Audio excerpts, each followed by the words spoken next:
Hello book buddies, and welcome back to my channel. I am Gwen, owner of Gold Dust Editing and Book Reviews. Now it's been about 4 or 5 weeks or so since I loaded a video, and I want to apologize to you guys for that. I've just been really busy, but I'm back now and I have a treat for you guys. This is writing tip number 3. I will say that, I really am sorry about, the slow submission of these videos, but coming upon a new year, I am dedicated to getting at least 1 video a week loaded.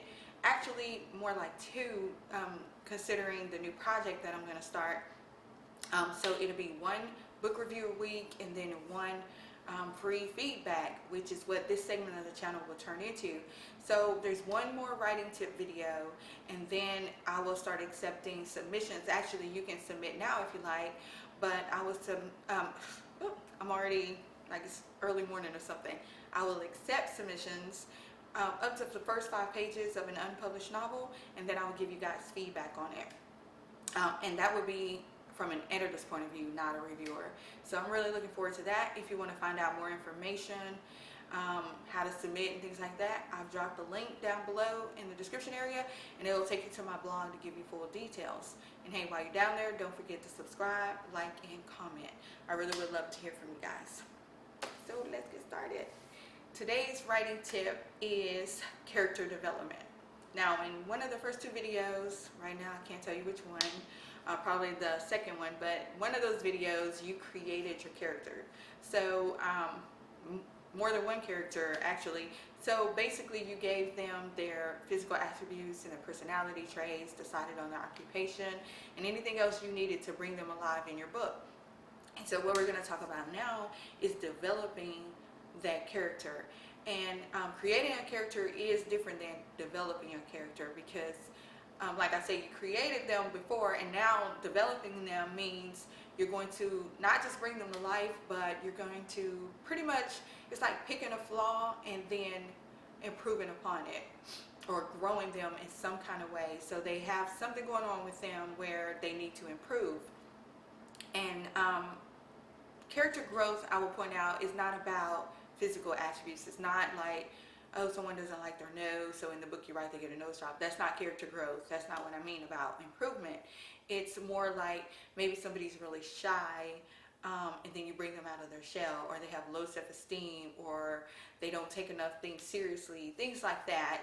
Some kind of, I like to call it internal growth. And so that's very important to your story, to keep your readers not only interested, but that's just life. As we mature and go through things, we usually change in some sort of way, or at least that's the hope. You hope that, negative things you go through aren't all in vain, that you learn something from it, and you want to put that over into your characters. So there are some important things you need to remember when you're developing these characters in your story. So number 1 is the growth needs to occur throughout your novel.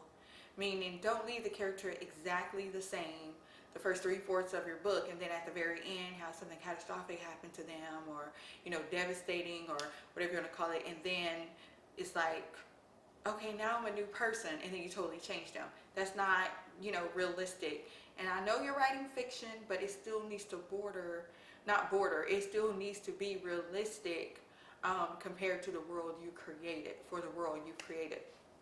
So let's give some examples here. So let's say you have a character who's really shy. Now, being shy is not a flaw per se, but if it has a negative effect on your character's life, then it can be considered as such. So let's say you have an example. We'll use a woman, even though a man can be shy as well. But let's say she's extremely shy, and it's keeping her from having personal relationships or connecting with other people. So she's lonely. And even though she's shy, she doesn't want to feel lonely. But the only way, that's going to improve is that she stopped being so shy. And so you grow this character throughout the book. And it's very important, I can't stress that enough, to do it throughout the book, because that's how we are in life. Now, that doesn't mean you can't have an event that, kickstart this change, and that happens to us as well. For years you'll be the same way and doing the same things, and even if someone is saying to you, hey, you need to be you know, a little less cynical, or, you know, you need to learn to take things more seriously, or you need to do, we kind of sometimes just let it go in one ear and out the other because we think we're fine because nothing bad has really happened to us that we couldn't handle. And then all of a sudden something really bad does happen, or devastating, or whatever you want to call it, and then it hits us and say, oh, now I see what everybody's talking about. So I'm not telling you that, you know, you couldn't jumpstart your character's change by having with one event. But even when something like that happens to us, we're creatures of habit, right? So we have ways that, you know, things we've been doing a certain way for so long that it's difficult to just change it even when we know we need to change it. So you need to think that way when you're writing your characters. So let's go back to the shy person. She's very shy at the beginning of your book. And so throughout your story, she needs to start conversing with people and attending events, or however it is you're going to bring her out of her shell, but it needs to be a gradual thing. And she would have to have some kind of motivation to do that. That's very important because, you know, if you start your book and your character's like 35 years old, it's, you know, avid readers such as myself or reviewers may say, you know, but I don't see why this character decided to change now. So that needs to be ingrained into your story. So what is their motivation to make this change? Your really shy person, maybe she's always wanted a family of her own, but when she was younger, in her early 20s, she thought she had plenty of time. One day she'll meet somebody, but now she's over 30, and she's worried about, you know, things not working the way they should, you know, as women get older, and, you know, pregnancy becomes high risk and all this kind of stuff. And then she starts saying, oh, you know, the biological clock is ticking. And so that's her motivation to try to come out of her shell. And so, you know, I need to meet someone, and she recognizes that her shyness, you know, is hindering that. And so you change it. You know, she starts doing things throughout your novel to show the readers that she's coming out of her shyness. And, you know, that works in not just romance novels, which I am very much known for. I love romance novels, but that can be the case in anything. Just whatever their motivation is to make this change, then you have them to make the change. But number one, it has to occur throughout your book for it to be, you know, pretty much realistic and believable, I guess is a better word, for it to be believable. Number two, it does not need to be a complete change. Okay, so you create this character and your readers get to know this character, right? They know everything about them or whatever it is you shared enough to where they've connected with them. So let's say you're a shy person. If by the end of the book she's dancing on tabletops without being drunk, you know, that's just her thing now. If she's walking up to people and just strangers and talking to them, and she's the life of the party, you've pretty much taken away the character that you created, and now your readers won't recognize her. Yes, they followed her through this journey, but they're going to be disconnected, like, but that's not what Andy would do. She wouldn't do that. Now, small things that show her coming out of a shell, they can believe, but, you know, especially if your book is set over a 1 month period, she shouldn't go from extremely, almost debilitating shy to life of the party. She can be the number one salesperson because she talks to everybody. That she still needs to maintain who she is, but just be a better version of herself.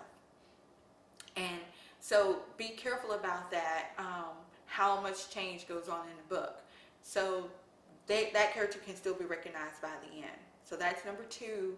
The change should not be, it should be an improvement upon who they are, not a complete change of who they are. And number three, I would like to point out, this change needs to be considered permanent.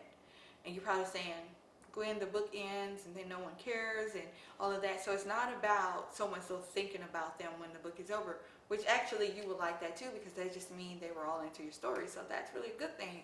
But what it means is, while your readers are reading this, they should feel or go away with the impression that the change was permanent. And I'll give you a good example of this, and it is one of my favorite movies, and I wrote a blog post about this, and now I'll do it on video. Pretty Woman. I love the movie Pretty Woman. I think it's like 30 years old now. It's Richard Gere and Julia Roberts for all you young people out there. And I guess that kind of tells you how old I am. But nonetheless, I love Pretty Woman. It's a classic to me, and I could watch it anytime. So, moving on. In this movie, Richard Gere is Edward, and he is kind of emotionally detached, and you can tell that by this conversation he's having with his girlfriend on the phone. And I think they're at some kind of event, and she was supposed to meet him there, and he's saying, "Why aren't you here?" and all of this, and she pretty much tells him, not in these exact words, that, you know, he's never there for her, and she means on an emotional level because, you know, he's feeling nasty rich, so she's not talking about all that. But he goes, "What are you talking about?" And he just doesn't get it. And she says, "You know, I talk to your secretary more than I talk to you." So he gets into these relationships. It's obvious by these conversations he's having that he gets into relationships, but he's kind of detached from them emotionally.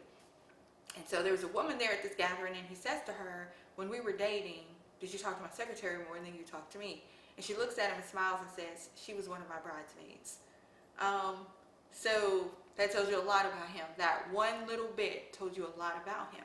So then on the other side of town over there, you have Julia Roberts playing Vivian, and in her world, she's a prostitute. Well, in every world she is, but she's a prostitute, and her life is totally different than his. She can't make the rent, and, you know, she's having issues with her roommate. And so these two ended up meeting. I won't give you full details for those of you who will go back and watch it, but there will be a spoiler, so alert, alert. So they end up meeting, and it's supposed to be for one night, and he takes his time, like, he's not rushing to just hop into bed, and because that's innately who he is. That's his, you know, that's who he is. He's a gentleman. So he, you know, feeds her dinner and lets her watch I Love Lucy and all this stuff, and at first she's kind of confused. She's like, "Well, I'm a sure deal if you wanted to get started." He's like, "No, how much for the whole night?" And so he's watching her while she's enjoying her champagne and strawberries and watching I Love Lucy. And so that's big in this movie because it shows that he is capable of paying attention to someone other than himself. So he's watching her, and, you know, the night moves on, and the next morning he really enjoyed her company, of course, but I don't mean the physical part, to the point that he asked her to spend the week with him. Like, you know, stay the whole week. She's like, "You're a rich and good looking guy. Why would you need to pay me? You know, you can get any girl you want." And he says to her, "I don't need the romantic hassle. I want a professional." And so she's cool with that because, you know, she doesn't expect romance, you know, being a prostitute and all. She doesn't expect that. So she's cool with it. It'll make her a lot of money. I think he offered her like $3,000 for the week. And so they have this arrangement. So what begins to happen is he's paying attention to her, she's changing, and whether she realizes it or not, which I don't think she does, she's changing him. And someone just woke up. But she's changing him, and it's all for the better. But viewers can see this while they're watching this movie, how he's rethinking, you know, these ruthless business deals he normally makes. He's rethinking them and trying to figure out how to be helpful instead of just taking down the smaller guy. And she's starting to behave more like a lady. And you can tell that's inertly in her too, that's her thing. It's just her lifestyle that didn't fit her lifestyle, but it wasn't a struggle for her to carry herself like a lady. And so you watch this beautiful relationship develop, and here's where I'm going, because it's way too late to make a long story short. Here's where I'm going with that. At the end of the movie, not the very, very end, but close to the end, he offers to get her off the street. He says, "I'll set you up with an apartment and a bank account." And she's like, "And what? And you'll leave money on the side of the bed when you pass through town?" So basically, she's saying he wants to treat her like a prostitute. And he said, "Well, it'll get you off the street." And she's like, "That's just logistics." So that shows a big change in her, because initially, at the beginning, because this movie happened over a week's time, she was, all about the money. Like, "Yeah, I'll stay, and no problem, that there will be no emotional attachment." And now that's not enough for her. And she says to him, "You've changed me, and you can't change me back. I want more." And then on his side, you know, he feels like he can't give her that. So he kind of, no, I can't, you know, and they kind of part ways. But you see him thinking, you know, he's walking around with his shoes off, which is something he never would have done before, but she had him to do when they were at the park one time. So you see these changes in him. And Vivian goes to say goodbye to her roommate, and she's dressed in jeans and a t-shirt and a blazer, and her hair is all beautiful, and so she does not look the way she looked at the beginning of the movie. So she's like, but she's still Vivian, even though on the outside she's changed. But she says goodbye, and her roommate is saying, what are you going to do? And she's like, I have a bus to catch, and I think I'm going to go back to school. I used to make pretty good grades. So she has ambitions now, and the money that he paid her will help her, you know, have a better life, and she's going for it. So I told you all of that, and you're probably saying, what does that have to do with character development? Here's what it has to do. Even when it looked like their relationship was not going to work out, she did not go back to being a prostitute. Okay, so she changed because of him, not for him, which means it wasn't like, oh, I'm willing to live this life of a lady if you will be a part of that life. No, that's not what happened. Yes, his influence and her time with him changed her, but it was for her. It's like this is now ingrained in who she is, and she was going for it. On his side, spoiler alert, guys, I'm sorry I'm going to tell you the end, but if you know romance, you know it ends with either happily ever after or happy for now. So he comes back to get her, and you know they're together and stuff. But where I'm going with this is, it's safe to assume that if he had gone on him and let her go, and or she had turned him down, and or she had caught the bus and he couldn't find her, whatever, that he would still be this new version of himself. So he, just like she changed because of him and not for him, he also changed because of her, but not for her. And yeah, it worked out beautifully in the end, and I was all teary-eyed, and I still feel a little thing in my heart when I see that part of the movie.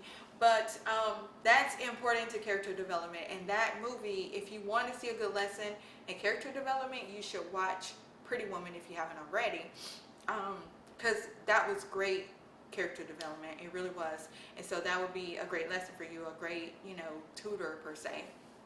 And you need to reach for that when you are developing your characters. The change needs to be gradual. It doesn't have to be, you know, in your face to the readers, like you don't want to point out everything like, look, did you notice he didn't do that before? But you want to show them the change and let them live it with your character instead of just telling them, oh, you know, he did get better at the end. That's no fun. So let's recap here. Number one, the change needs to be gradual throughout your book. Number two, it needs to be an improvement upon your character, not a total rehaul. Not a new character is created. You don't want to do that. And number three, the change needs to be considered permanent. And that's especially important for those of you writing a series, because if the character pops back up in another book, then you want your readers to be able to remember them based on, you know, their actions and dialogue in the book. But even if it's a standalone book, those three things, you know, they're a good lesson for standalone and a series is what I'm trying to say. So that is what I have for you today for character development. If you have any questions or comments, or you want something more that I didn't touch on, that you have questions about or whatever, please drop me a line in the comments down below, and I will be happy to reply or make a new video or whatever is necessary. Thank you guys for joining me today. I had a wonderful time sitting here kind of chatting with you. And yeah, I look forward to your comments. I look forward to you submitting your work too for the new segment of the show. But that is it for today. Thank you guys for joining me, and I look forward to seeing you next time. Until then, happy writing.